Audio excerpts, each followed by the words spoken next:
स्वागतम। आगे हमने दीर्घ संधि और गुण संधि पढ़ी थी। आज हम वृद्धि संधि पढ़ेंगे। वृद्धि संधि का जो सूत्र है वो है वृद्धि रेचि, यानी गुण के संधि के ऊपर जैसे आपने पहचान लिखी थी कि ए की मात्रा और ओ की मात्रा होती है तो वो गुण संधि होती है। वृद्धि संधि में क्या होता है, एक मात्रा की वृद्धि हो जाती है, बढ़ोतरी हो जाती है, यानी जहाँ ऐ की मात्रा या औ की मात्रा होगी तो वृद्धि संधि है, और जहाँ ए और औ की मात्रा है वह गुण संधि है। यानी वृद्धि यानी एक मात्रा की या क्या हो गई आपकी वृद्धि। तो अब पहचान में हमको ध्यान रखना कि गुण संधि के अंदर ए की मात्रा होगी और ओ की मात्रा होगी। वृद्धि संधि के अंदर ऐ की मात्रा होगी और औ की मात्रा होगी। जहाँ ऐ और औ की मात्रा है वह वृद्धि संधि, जहाँ ए और ओ की मात्रा है वह गुण संधि।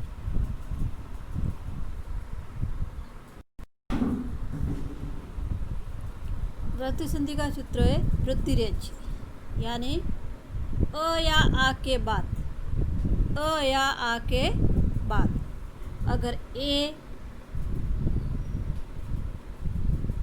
ओ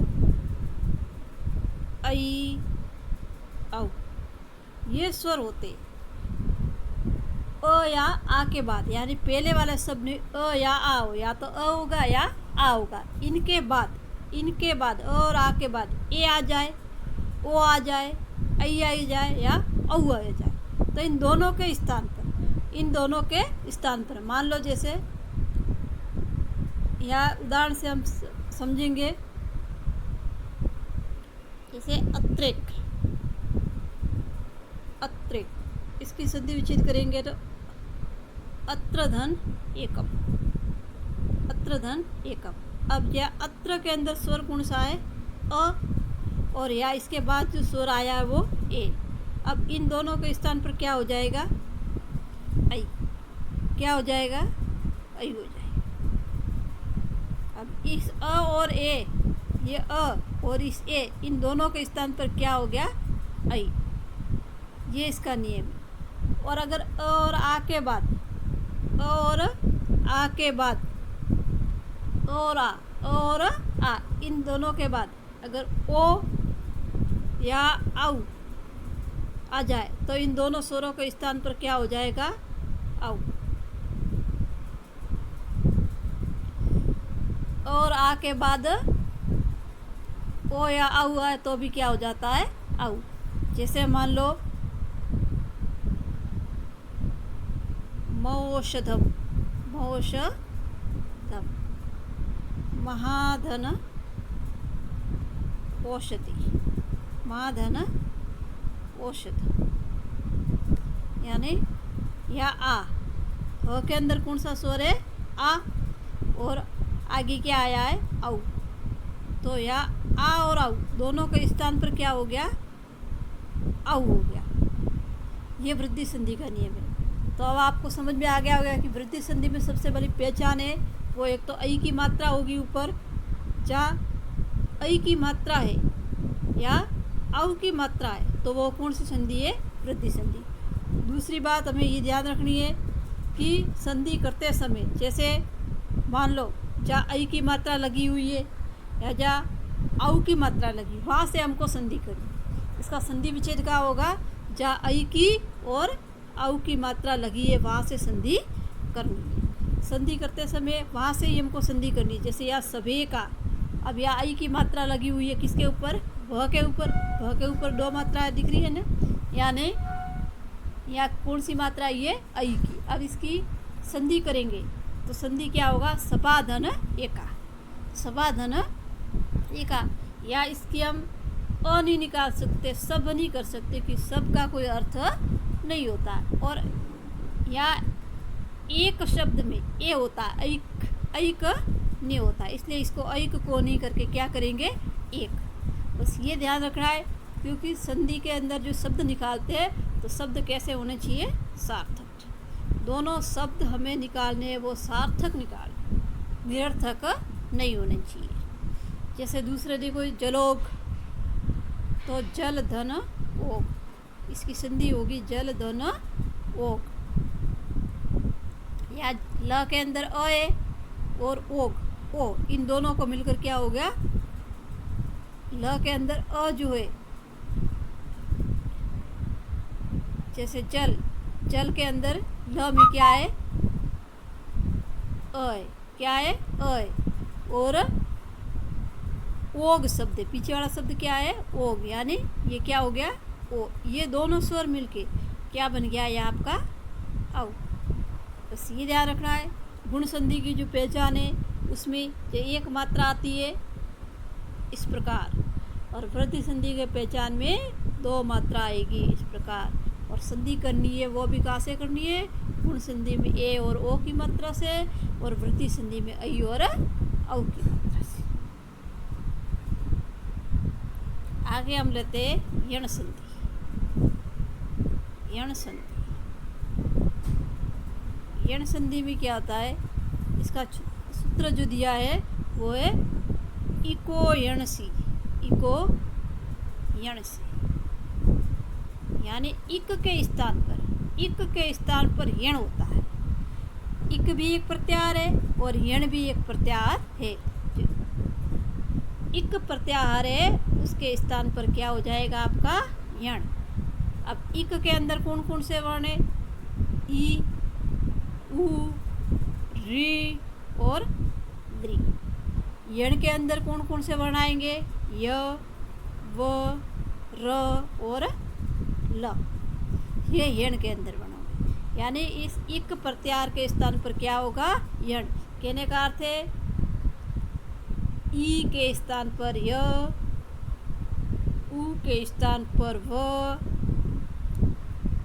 री के स्थान पर र, ली के स्थान पर ल। ई का क्या हो जाएगा आपके, ये हो जाएगा। उ का क्या हो जाएगा, वो हो जाएगा। री का क्या हो जाएगा, र हो जाएगा। री का क्या हो जाएगा, ल।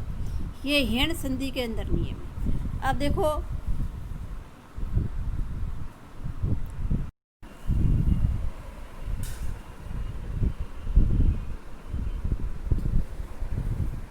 अब हम यण संधि को उदाहरण से समझेंगे। जैसे प्रत्यकम, अब इसकी संधि विच्छेद की तो प्रतिधन एकम, क्या हो गया, प्रतिधन एकम, प्रतिधन एकम। अब इसको हमें यहाँ ये समझना है कि ये य था, जो ये य से पहले व्यंजन आधा, इसलिए पहले से तो संधि कौन सी हो गई, यण संधि हो गई। और य का क्या बनाना था हमको, ई बनाना था। क्या बनाना था, ई।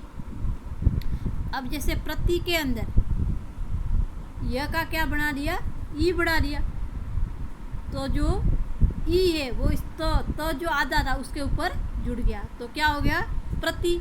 और य के अंदर कौन सा स्वर है, देखो य के ऊपर मात्रा किसकी है, ए की मात्रा है, यानी ए हमने निकाल दिया, प्रतिधन एकम। बस आपको ध्यान ये रखना है। जैसे प्रत्यकम, अब संधि कहाँ से करनी है, पहले तो ये ध्यान रखना, संधि कहाँ से करनी है हमको, य से करनी है, क्योंकि कौन सी संधि है, यण संधि है। यण संधि में मैंने आपको बताया था य और व से पहले व्यंजन आधा होता है, यानी या त है वो आधा है य से पहले, इसलिए यण संधि है। और संधि कहाँ से करनी है, य से। अब य का क्या बनाना था हमको, ई। य का क्या बनाना था, ई या ई, ठीक है। अब य का ई या ये बनाना था, तो अब य का हमने बना दिया ई। क्या बना दिया, ई, यानी ई इस त के साथ जुड़ गया, क्या बन गया, प्रति। अब पीछे वाला स्वर हमेशा आराम से निकलेगा, यानी जो है वही स्वर पीछे निकालना है। यानी य के ऊपर, य के अंदर किसका स्वर है, ए का स्वर है, तो ए, प्रतिधन एकम। आगे वाले शब्द में ध्यान रखना है कि प्रति में ई कौन सी लगती है, ई लगती है या ई लगती है, ठीक है। ये हमको ध्यान रखना है। दूसरा शब्द देख लो, जैसे इसका और उदाहरण, यद्यपि। दूसरा शब्द है वो यद्यपि। अब इसके अंदर संधि करेंगे तो यदि धन अपि, यदि धन अपि, इसमें ये वो ध नहीं है, ये क्या शब्द है, द और य, द धन य प्लस बन के ये ऐसे बना है, ठीक है। इसको हम ऐसे भी लिख सकते, यद्यपि,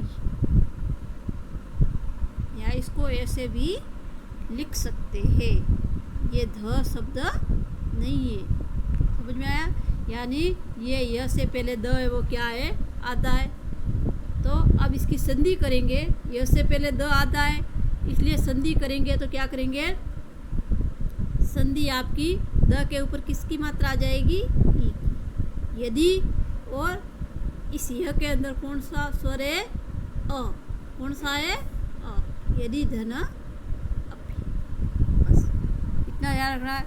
दूसरा देखो उदाहरण, जैसे मध्वरी, अब व से पहले भी ध आता है, व से पहले भी ध कैसा है, आता है, तो व से हमको संधि विच्छेद करना है, व का क्या बनाना है, व का या तो ऊ बनता है या ऊ बनता है। अब संधि करेंगे तो क्या होगा, मधु, व का क्या बना दिया, ऊ, ध के अंदर ऊ को लगा दिया, जोड़ दिया, स्वर किसके अंदर आ गया, ध के अंदर, मधु। अब व के अंदर कौन सा स्वर है, अ, कौन सा है, अ, अरि। अब ये हो गया मधु धन अरि। अब इसमें आगे वाले शब्द में ध्यान रखना है, पीछे वाला तो आपको दिक्कत नहीं आएगी, क्योंकि व के या यह के अंदर जो स्वर है वही लिखना, लेकिन आगे वाले शब्द के अंदर ध्यान रखना होगा कि मधु में वो छोटा आता है या बड़ा आता है। जैसे देखिए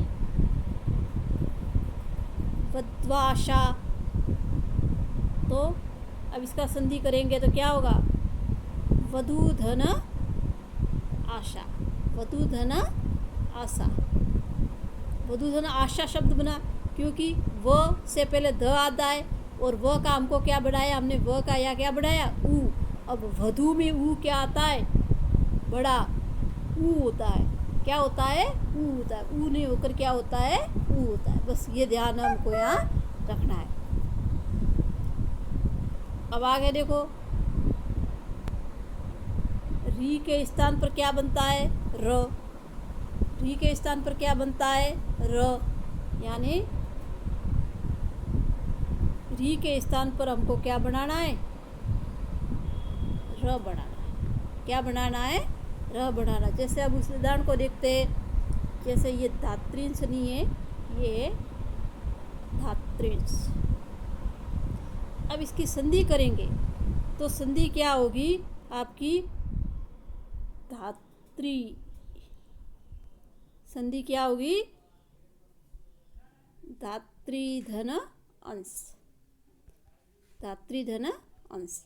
अब जो ये त के अंदर री की मात्रा लगी, इसके स्थान पर हमको क्या बनाना है, री के स्थान पर न बनाना है, तब शब्द क्या रह जाएगा पीछे, धात, धात, और री के स्थान पर क्या बना दिया, र, क्या बना दिया, र, और पीछे जो अंश रहा। अब ये त और र बन के, ये आपको पता होगा कि ये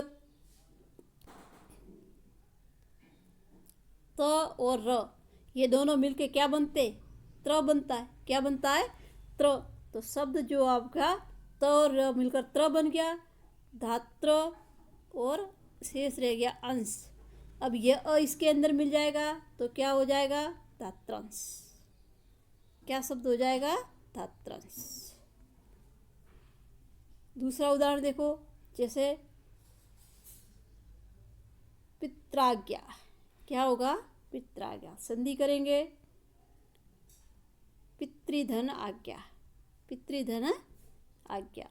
अब ये री के स्थान पर क्या बनाना है हमको, र बनाना है, यानी ये शब्द रह गया पित्त, और री के स्थान पर क्या बनाया, र, और पीछे क्या रह गया, आज्ञा।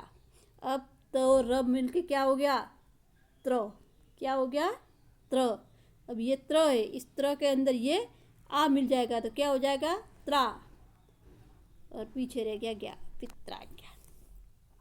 यानी जो त्र संधि के बीच में जो त्र आता है तो वो उसमें भी कौन सी संधि होती है, यण संधि। एक ये सामान्य पहचान है, कभी कभी इसका अपवाद भी हो सकता है, लेकिन सामान्य से आपको ध्यान रखना है, संधि के बीच में जब त्र आता है तो वह भी यण संधि होती है, और वो त्र से ही आपको क्या बनाना है, इस त्र से ही आपको संधि विच्छेद बनाना है। और त्र का हमेशा आपको क्या लिखना है, त्रि। क्या लिखना है, त्रि। जैसे ये पित्र शब्द में त्र है तो इसको क्या लिखेंगे, त्रि। और ये त्रा के अंदर जो स्वर है, आ स्वर है तो आ, पितृधन आज्ञा, ऐसे बनाना है। आगे हम देखेंगे जैसे री के स्थान पर र और री के स्थान पर क्या हो जाता है, ल। क्या हो जाता है, ल। इसका भी उदाहरण से देखेंगे जैसे लाकृति, एक ये इसका उदाहरण है लाकृति। अब लाकृति शब्द जो है इसकी संधि विच्छेद करेंगे तो री धन आकृति। अब हमने क्या पढ़ा था कि री के स्थान पर क्या करना है, ल करना है। री के स्थान पर क्या करना है, ल। तो इस री के स्थान पर क्या हो गया, ल।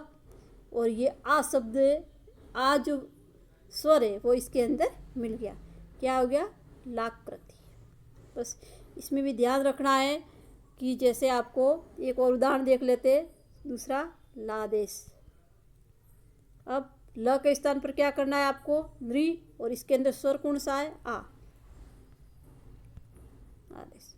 बस जहाँ सबसे आगे ल आता है, क्या आता है, ल, तो वो भी कौन सी संधि होती है, यण संधि। जैसे लादेश, लाकृति। और इसमें आपको क्या ध्यान रखना है, जैसे ल के स्थान पर क्या बनाना है, री, और इसके अंदर जो स्वर है वो यहाँ लिख लेना है, धन आदेश।